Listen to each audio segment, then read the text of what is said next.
وسلام على عباده الذين اصطفى أما بعد أعوذ بالله من الشيطان الرجيم بسم الله الرحمن الرحيم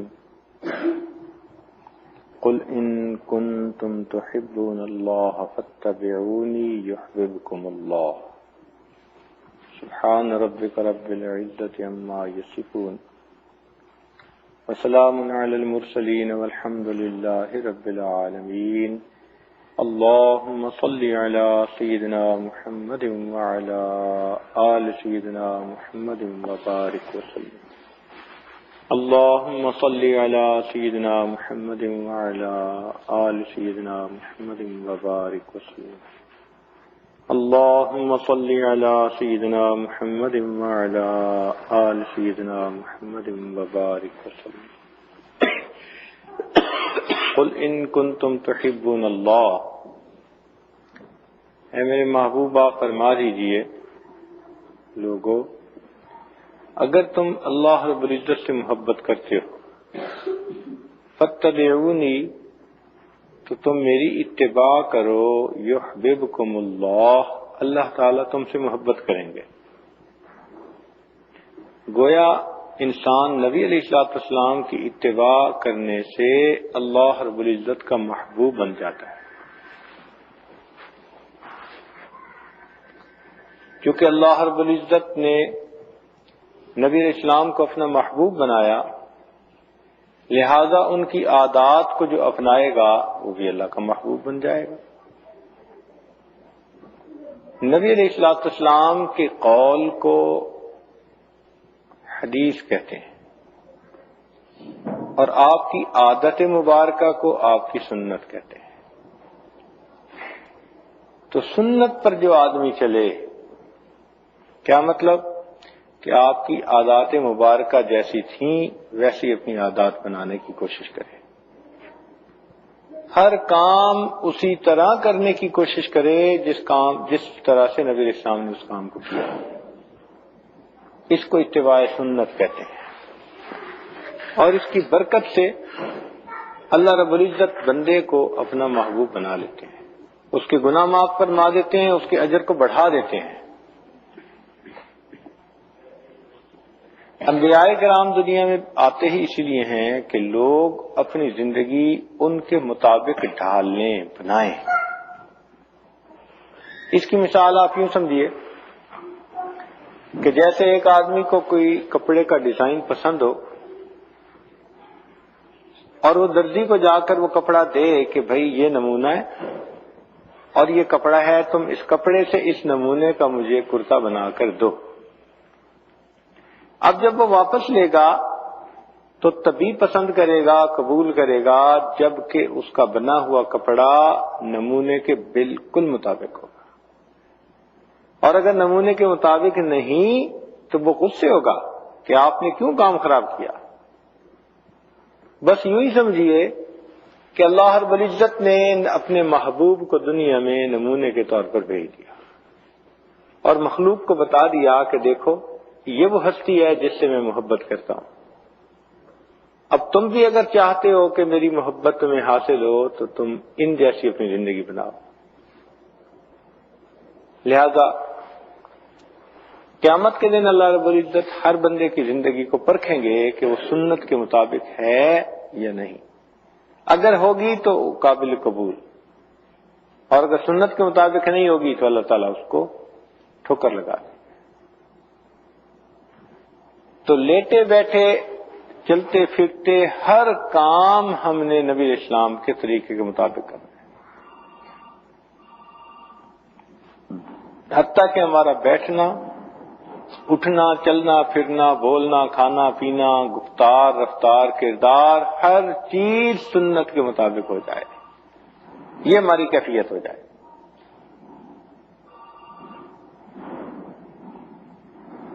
اس کی مثال آپ یوں سمجھیے کہ انسان کے جسم کے مختلف اعضاء ہیں،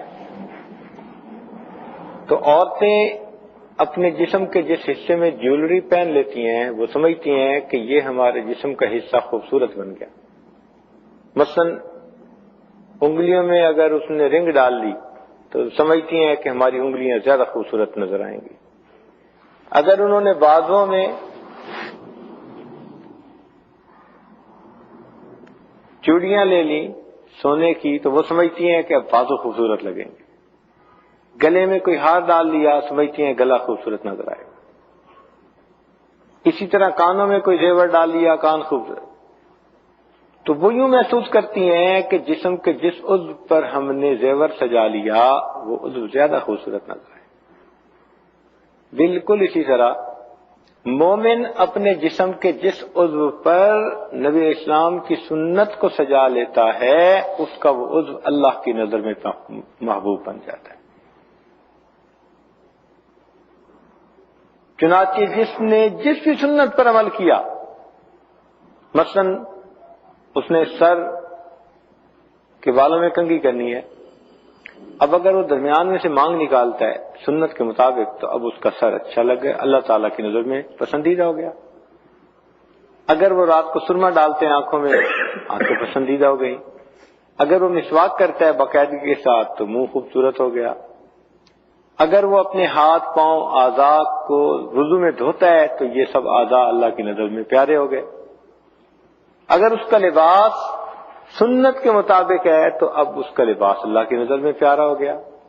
تو سنت کے مطابق ہر کام کرنے سے اس بندے کی ہر چیز اللہ کی نظر میں پیاری ہو جاتی اور اس پر بندے کو اجر ملتا ہے. اس لیے حدیث پاک میں فرمایا کہ ترکت فیکم امرین، میں تمہارے اندر دو چیزوں کو چھوڑ کے جا رہا ہوں. لن تدلوا، تم ہرگز گمراہ نہیں ہوگے. ان تمسکتم بہما، اگر تم نے ان دونوں کو مضبوطی سے پکڑ لیا. کتاب اللہ و سنت نبی، ایک اللہ کی کتاب اور اس کے نبی کی سنت. تو معلوم ہوا کہ ہمیں نبی علیہ السلام کی سنت کو مضبوطی سے پکڑ لینا ہے، ہر کام اسی سنت کے مطابق کرنا ہے. پھر دیکھیں اللہ رب العزت کی طرف سے کیسی رحمتیں اور برکتیں آتی ہیں. تو یہ مشابہت نبی علیہ السلام کے ساتھ نصیب ہو جاتی ہے، اس وجہ سے انسان اللہ تعالیٰ کا محبوب بن جاتا ہے. ایک بزرگ فرماتے ہیں کہ میں جب مدرسے جایا کرتا تھا، چھوٹا بچہ تھا، تو راستے میں ایک بوڑھی اماں رہتی تھی. وہ جب کبھی مجھے دیکھتی تو مجھے اپنے گھر بٹھاتی اور کچھ نہ کچھ کھانے کو دیتی، اور جب واپس آنے لگتا تو روپیہ دو میرے ہاتھ میں بھی دیتی کہ کوئی چیز لے کے کھا لینا، اور بڑی پیار محبت سے واپس کرتی. وہ فرماتے ہیں کہ میں بھی کئی دنوں کے بعد اس کے گھر چلا جاتا، لیکن مجھے سمجھ نہ آتی کہ یہ بڑی اماں مجھ سے اتنی محبت کیوں کرتی ہے. کہنے لگے ایک دن میں نے اسے پوچھ لیا کہ اماں آپ مجھ سے آخر اتنا پیار کیوں کرتی ہیں؟ تو اس بڑھیا کی آنکھوں میں آنسو آ گئے.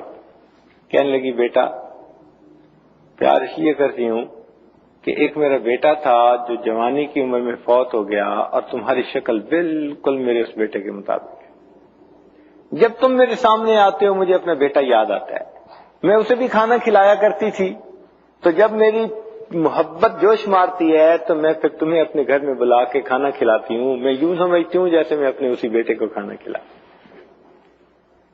تو اگر بیٹے سے مشابہت رکھنے والا بچہ بھی ماں کو اچھا لگتا ہے، اسی طرح جو آدمی نبی علیہ السلام کے ساتھ مشابہت اختیار کرے گا اللہ رب العزت اس کو قبول فرما لیں گے.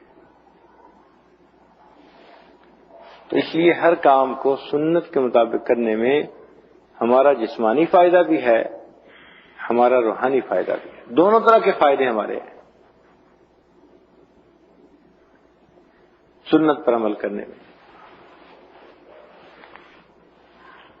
نبی علیہ السلام کی مبارک سنتیں کتابوں میں تفصیل کے ساتھ لکھی ہوئی ہیں، ان سنتوں کو پڑھ کر اپنانے کی ضرورت ہے. پھر دیکھیے قدرت کی طرف سے کیسے رہنمائی ہوتی ہے.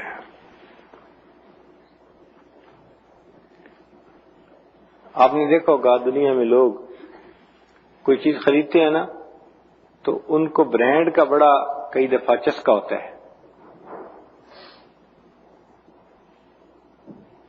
مثال کے طور پر کسی خاص کمپنی کی کوئی چیز پسند ہے تو وہ کہیں گے بس مجھے یہی چاہیے. اس کو کہتے ہیں برانڈ لائلٹی. قیامت کے دن بھی یہی ہوگا. اللہ تعالیٰ فرما دیں گے کہ بس مجھے وہ عمل چاہیے جس پر میرے محبوب کی سنت کی مہر لگی ہوئی ہے،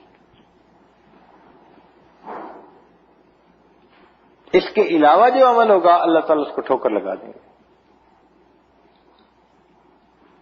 تو دعا ہے اللہ تعالیٰ ہمیں ہر عمل میں، ہر کام میں سنت نبوی کے مطابق زندگی گزارنے کی توفیق نصیب فرمائے۔ اور یہ کام مشکل نہیں ہے، کام بہت آسان ہے، اور اس کی وجہ سے انسان کو دنیا آخرت میں عزتیں ملتی ہیں۔ ہمارا یہ نقشبندیہ سلسلہ، اس کے میں مشائخ کا یہ فرمان ہے کہ انسان اگر محنت کرے اور ساتھ اتباع سنت کو اختیار کرے تو کثرت ذکر سے اور اتباع سنت سے، دو چیزوں سے اللہ تعالیٰ اس کے دل کو جلدی نورانی بنا دیتے ہیں، اس کا دل بہت جلدی نورانی بن جاتا ہے۔ اور حکم یہ دیا کہ من تمسک بسنتی عند فساد امتی فلہ اجر مئۃ شہید، جس نے نبی علیہ السلام کی سنت پر عمل کیا ایسے وقت میں جبکہ وہ سنت چھوڑی جا رہی تھی، اس کو 100 شہیدوں کا اجر اور ثواب عطا کرنا ہے۔ تو ایک ایک سنت کو زندہ کرنے پر 100 شہیدوں کا ثواب ملے گا۔ اسی لیے ہمارے نقشبندیہ سلسلہ میں اتباع سنت پر بہت زور دیتے ہیں۔ اچھا، اب یہ بات ذہن میں رکھیں کہ کچھ کام تو ایسے ہیں کہ جو ہم نے کرنے ہی ہوتے ہیں، مثلا پانی پینا ہے تو بجائے ایک سانس میں پینے کے بہتر نہیں ہے کہ 3 سانس میں سنت کے مطابق پی لے؟ پانی تو پینا ہی ہے، سنت کے مطابق پی لیں گے تو مفت کا اجر۔ کھانا تو کھانا ہی ہے لیکن سنت کے مطابق دعائیں پڑھ کے کھا لیں گے تو ہمیں اجر۔ تو اس لیے نبی علیہ السلام کی مبارک سنتوں کو ڈھونڈ ڈھونڈ کے اس پر عمل کرنے کی ضرورت ہے۔ تھوڑی دیر کے لیے سب لوگ مراقبہ کر لیجیے۔ هي الحلقات تحفظني بآيات من القرآن، هي الحلقات تملأني بحب المصطفى العدنان، هي الحلقات تحفظني بآيات من القرآن، هي الحلقات تملأني بحب